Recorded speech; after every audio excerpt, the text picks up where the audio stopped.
Join me on a tour of the all-new Skoda Kodiaq, here the all-new generation with Thomas and Autogefühl in 4K, full screen, full length. Let's go with the front. That still looks kinda rugged actually, and I think it's very interesting. They managed to keep up the look of the Kodiaq, although reducing the CD value from 0.33 to 0.28. So lower is definitely better, and it's a huge step. For example, this will mean better fuel economy. This color here is called bronze gold, but not bronze as in the metal, but Bronx, New York actually. And I think, yeah, at least I found some matching clothes to that, didn't I? Here the front grille, really massive, rugged style, and you can optionally get this lighting, this illumination in the middle of the grille. It runs through.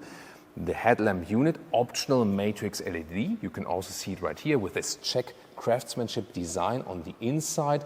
And then you also get these special turning indicators, for example. Lower part, some honeycomb design, and it's very interesting that we will still offer it 5-seater or 7-seater. That's also a difference to the normal EU Tiguan, for example.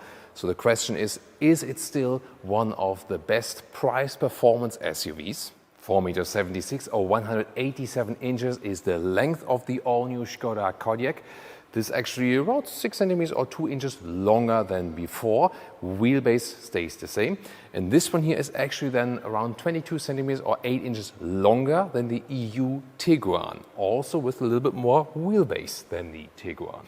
You can see the side profile is not too drastic in the change. However, the most drastic change is here, black area, and then there's silver contrast around the C-pillar. Then wheels from 17 to 20 inch. These here are the 19-inch wheels in this rather closed inlet design. Here, by the way, you can see the classic crossover wheel arches in this just plain black plastic style. However, there will also be the SportLine available once again. That one then comes with painted wheel arches in the vehicle color, also with the sport suspension. 19-inch wheels are also standard there and so on. About suspension, by the way, in general, you have a base suspension, sport suspension, and you can go for the DCC Pro. That is an upgraded dynamic chassis control, the adaptive suspension, like in the Passat or also in the Tiguan. And that one now works with a 2-valve system, supposed to bring you more sportiness and more comfort at the very same time. Of course, we will keep you updated and when we do a driving review very soon for you. Towards the rear, a completely new tail lamp design here, really sculptural once again, and now space for a huge Skoda lettering, so no logo, but the rather big lettering there, and success for the Autogefühl fake exhaust police, because there are no fake exhausts here anymore. And in this trim here, you can see you also have the cascading turning indicator or hazard light at the rear. That looks fancy. Now to the interior. Car key here is this high gloss black thing, same as for VW. Not my favorite one, but door closing sound. Let's check it. It's very solid. You might have heard there's this additional sound coming. That's from here, from this door sill protector. It's a very cool idea. It automatically goes in and out. We know it already from Skoda from previous generations and other vehicles. Ford is also employing that. It's really against like small parking, incidents, when you hit the door or someone else hits it. I think it's a very cool idea. Then inside of the doors, this new decoy element insert here, and this decoy at least, there are different ones available. This is actually quite cool. Ambient lighting integration, and then the door handle goes up to the upper part. It's also interesting.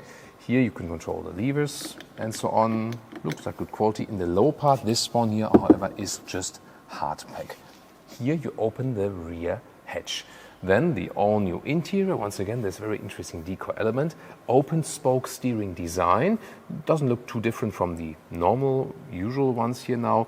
Then you still have real buttons and lever at the steering wheel. Here for the steering wheel heating, for example, and you can control the digital instruments with that, for example. So that's also a good move. As for the seats, these ones here are the optional animal skin equipment in the high trim, but you get in loft fabric seats, in lounge microfiber seats, or also the SportLine will be available. These one then also come with microfiber, and they will have the integrated head restraint, a sportier styling. Of course, we will keep you updated with all the trims later on. But definitely in this new generation, I would expect that also the high trim comes like with a high-grade leather red or something. Steering wheel here. When I look at it, yeah, this open spoke design is something special. It's kind of unique for Skoda, definitely. Here the manual control, in and out, up and down. And headroom, still a lot left here with 189 or 6'2". The general ergonomics of the seats is good, and you have a good roundabout view and so on. There you can see this more classic design approach on the exterior goes also well with the good visibility on the interior. Once again, for all who dream of Rolls-Royce but don't want to afford one because it doesn't make sense, then you can also just as well live here with the Skoda umbrellas.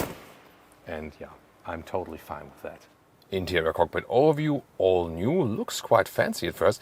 Does remind us a little bit maybe of Land Rover, Range Rover. I'll soon also show you why. I found very interesting here that the design here, look at that, goes up here and then it goes down there and kind of like mirrors the design up and down. That's cool. So definitely looks more premium, more exclusive. The screens either starts 10-inch or the bigger one here 13-inch, and on the left side digital instruments in 10.25-inch. Soon more deals to that. You still have shifting pedals here, combustion engine version also, and the shifting lever has moved up here. This was inspired originally by the VW ID models, so here forward for drive and press right for the park, backwards like this for the reverse. Dashboard, by the way, structured and also soft touch, that's good. Yes, a proper temperature unit here, the knurling around, awesome here to control the temperature, easy, it looks pretty cool on the inside as well. When I press this one, seat heating, press another time, seat cooling, press another time, back to the temperature. So that's, oh, it's getting hot in here. So take off all your clothes. So then we go back to the temperature. And here in the middle part, that would be my favorite thing, that I can control the vent strength. And this one you can also switch. And this is definitely inspired by Land Rover or Range Rover. We had that system there before. Here you switch to the volume. Then one more time, here you can control driving modes actually. That's also interesting. And here, this is then that you zoom in and out on the map. So very interesting, you can set your favorite control. But is it maybe too much functions on one button? Tell me what you think. Middle console here, slide this one open, slide this one open. Then you have some storage here underneath, 2 inductive charging pads. And I feel, and I can see like slightly, there are some cooling holes as well. Then this one here is particularly interesting, zoom more to that. But let me just finish here. The cup holders, they seem to be really small actually. So just for thin bottles. Here maybe bigger ones, but or really large ones, for example. And then we can put this one open and then we have more space underneath. Ladies and gentlemen, I present to you the all-new Skoda Screen Wiper. You take it out like this, and then there's an integrated sprayer. And then you can use the microfiber sides of this one and yeah, swipe all the way the screen. But you see, yeah, maybe it was a little bit too much here in the lower part. Yeah, but you see, yeah, that's how it's supposed to work. Maybe spray a little bit more in the top. Sorry about that. I need to practice first a little bit, but I think it's a very interesting idea, isn't it? Taking a look at the screen and the infotainment. Here, there's the camera view. Here also with surround camera. Then you have this main menu, and either with these screensavers, that's possible. You also have in the lower part still a hotkey to shut everything off or to activate it again. Here then either map directly or you can also make that larger here for the whole screen. Actually looks quite decent. As for the speed, then you have the hotkeys in the lower part here for the phone connection or directly to the GPS again. And of course also Apple CarPlay, Android Auto, both available wired or wireless. Digital instruments always in this 10.25-inch, and then you can also change the view what you prefer. Now you can also get an optional head-up display. Rear doors, this one here is hard packed, but it has a structure and the easy mechanism here, the manual shade. And you can see here, that is nice. It covers really all the way, all this area. That's a good thing, and especially for kids in the back. And a nice ambient lighting integration, also with some more special structuring here. Also playful design detail for the door handle. And then, as for the space, that's of course even more important. When I'm driving as a tall person here, really a lot of legroom left.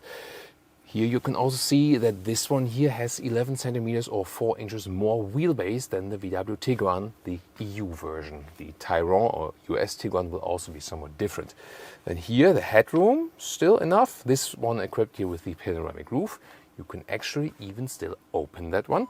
And here, the rear seats, you could also slide them like this. This would be more trunk length then, but we'll do the measures all the way back here.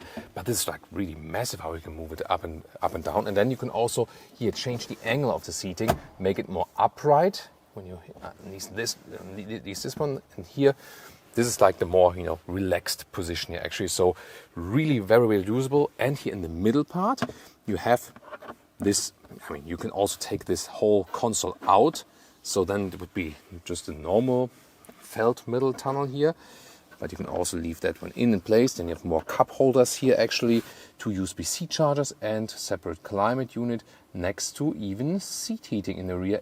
Of course, that is an option. By the way, have you noticed the ambient lighting? But as soon as I open a door, it turns to red. It's like an additional warning thing or safety thing. So I think it's a very nice idea. As for the trunk or the boot, 910 liters up to 2,105. This is what the Kodiaq has always been famous for. This one here, the 5-seater version. If you would have the 7-seater, you would need to deduct about 70 liters here underneath, some more space, and also replacement tire. And here the width is about 1 meter or 40 inches here between the wheel arches, and also the length is about 1 meter or 40 inches. And then you can release the seats right here on the right side. Same also goes for the left side. And then they go like this, and you have to go around and really push them flat like this. This is like a protection lip here, or that covers this gap underneath. And then actually we can measure the full length up to the front seat. And this here is, it's actually quite substantial. It's like 119 meters or 75 inches. And then if that's not enough, then there's also the towing hook. Here, this is the release button. Then underneath, there it goes. It's semi-automatic like this. And you have to unleash it again here and then push it back. As for engines, 1.5 TSI, mild hybrid, then the 2-liter TSI, petrol, or this one here, the 2-liter TDI, different horsepower specs. You will find them in a comment or in the video description, the full engine list. Biggest news is a plug-in hybrid with a net battery size of 20 kilowatt hours based on the 1.5 TSI.